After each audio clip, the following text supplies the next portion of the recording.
Welcome back to Story Sporut, where we explore the unbelievable, the forgotten, and the moments in history that make you question what it truly means to be human. Today's story takes us deep into a time when life itself felt like punishment, when being born as a human wasn't a blessing but a curse. This isn't a fantasy or a dark fable. It's real history. This is the worst time to be born as a human being. Imagine opening your eyes for the first time and seeing nothing but smoke, hunger, and death. You're born into a world where every breath hurts, every day feels like survival, and the sky, once blue, is darkened by something far worse than night. The year is 536 AD. Historians call it the worst year to be alive. But to understand why, you have to see it through the eyes of those who lived it. You're a child born somewhere in Europe, maybe in Ireland, Scandinavia, or the Byzantine Empire. The world you come into has already begun to die. It starts with the sun, or rather, its disappearance. For months, no one sees a clear sunrise. The sky is filled with a thick, gray fog, spreading across continents.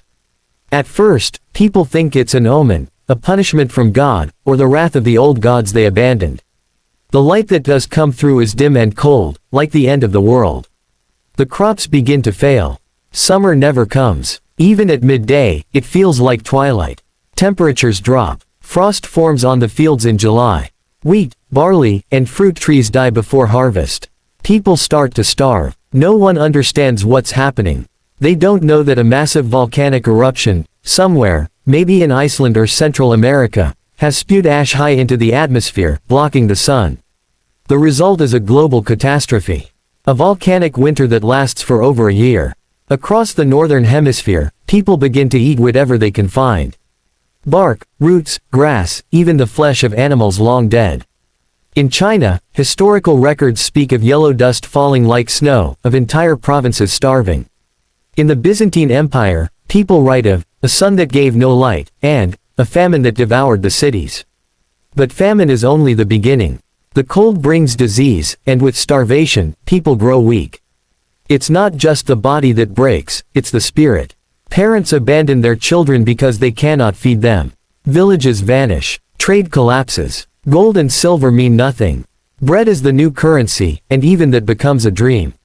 If you were born in this year, your chances of surviving childhood are nearly zero. Every cough could be your last. Every winter storm could wipe out your entire family. And even if you survive the cold and hunger, the world that follows is even crueler. The darkness finally begins to lift after a year and a half, but by then, the damage is done. Forests die. Oceans shift. Empires crumble. And then, just when humanity begins to recover, a new horror appears. In the year 541, a few short years after the volcanic winter, a deadly plague emerges in the Byzantine port of Pelusium, Egypt. It spreads through rats, carried by ships trading along the Mediterranean. Within months, it reaches Constantinople, the heart of the Byzantine Empire, and it kills without mercy. The disease becomes known as the Plague of Justinian. It's the first recorded pandemic in history. At its peak, it kills up to 10,000 people every single day in Constantinople alone. Entire streets are filled with corpses. The emperor, Justinian himself, becomes sick. Though he survives, millions do not. If you were born in the 530s, your world is now defined by two apocalypses, one of ash and one of death. Famine, disease, collapse. The earth itself seems to turn against you. People begin to believe the end of humanity has arrived, and in some places, it nearly does. Let's pause for a moment and think about what it means to be human during that time. You're not surrounded by technology or comfort. There's no medicine, no news, no help coming. The church tells you to pray, but the prayers feel empty when your loved ones die in your arms. The nights are silent except for the wind and the distant cries of hunger. In some villages, there are no survivors. Towns vanish without a trace. Entire languages, cultures, and families are erased from the map of history. The population of Europe falls by nearly half. In the East, the same story repeats. In China, endless droughts and strange frosts lead to rebellion and chaos. In Central America, the great Mayan cities begin to weaken. Across the world, something invisible connects these tragedies, the chain reaction of a planet thrown out of balance. It's easy for us now, living in the modern age, to look back with disbelief. But if you were there, if you could feel the hunger in your bones, the sickness in your lungs, the fear in your soul, you'd understand how fragile humanity truly is. The volcanic winter of 536 wasn't just a natural disaster.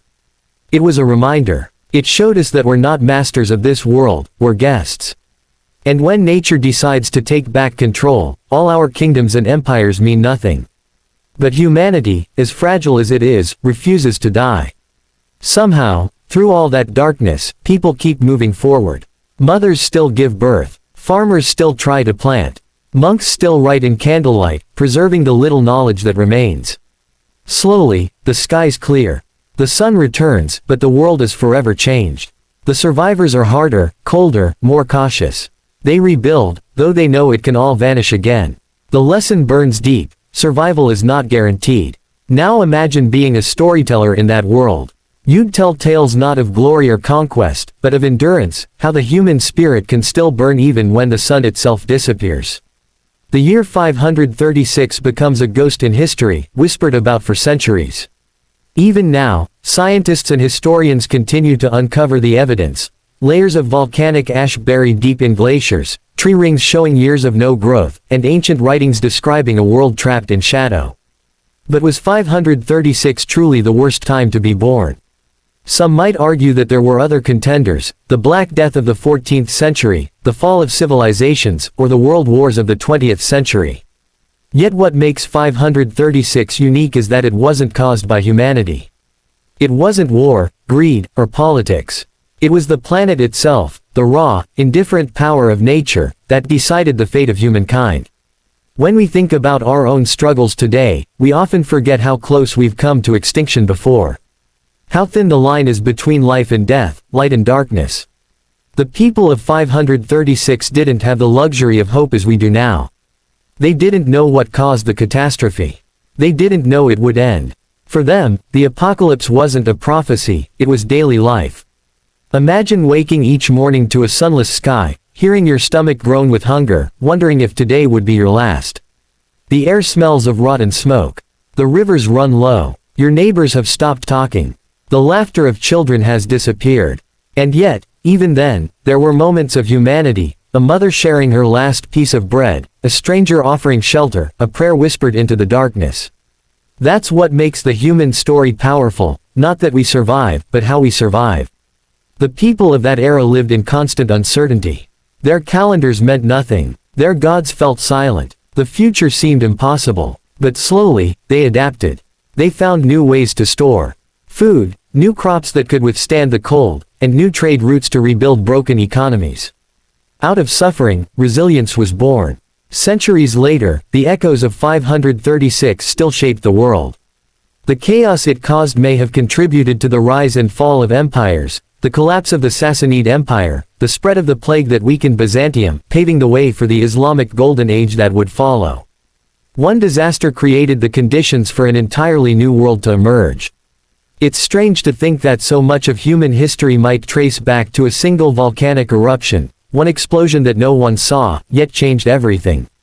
Today, as we look at the sky through satellites, as we measure every earthquake, every eruption, every climate shift, we forget how blind our ancestors once were. To them, the heavens were alive. Every eclipse, every storm, every darkness was a message. And in 536, the message was clear: nothing lasts forever. The people who survived that darkness carried those lessons forward. They rebuilt, one generation at a time. They told stories to remind their children, to remember what happens when the world goes cold. Those stories became legends, myths of endless winter and gods of fire. Perhaps even the origins of our tales about doomsday and apocalypse come from those years of darkness. It's easy to dismiss ancient fears as superstition, but if you stood in that gray light, watching your world die, you might have believed the same. So what does this mean for us today? We live in an age of comfort and control, where we think technology can protect us from anything. But the story of 536 reminds us that nature still holds the final word. That the line between stability and chaos is thinner than we want to believe. And yet, there's also hope in this story. Because humanity didn't vanish, we endured, we adapted, we learned. Out of that darkness came new beginnings. Out of despair came progress. That's what defines us, not our power, but our persistence. So the next time you feel overwhelmed by the world, by its problems, its chaos, its uncertainty, remember this: we've been through worse. Much worse. There was a time when the sun disappeared, when the world froze, and humanity still found a way to survive. That's what makes us extraordinary. Not because we're unbreakable, but because, even when we break, we keep going. This has been Story Sporut, bringing you the hidden truths and forgotten moments that define our world. If you felt the chill of history tonight, if you saw the shadows of our ancestors still walking through that endless twilight, then you've just witnessed the strength that lies at the heart of humanity. Don't forget to like, share, and subscribe, not just to support the channel, but to keep these stories alive. Because every story, no matter how dark, reminds us of one simple truth: the human spirit never fades. Even in the worst time in history to be born as a human, people lived, loved, and dreamed. And that, more than anything, is what makes us human.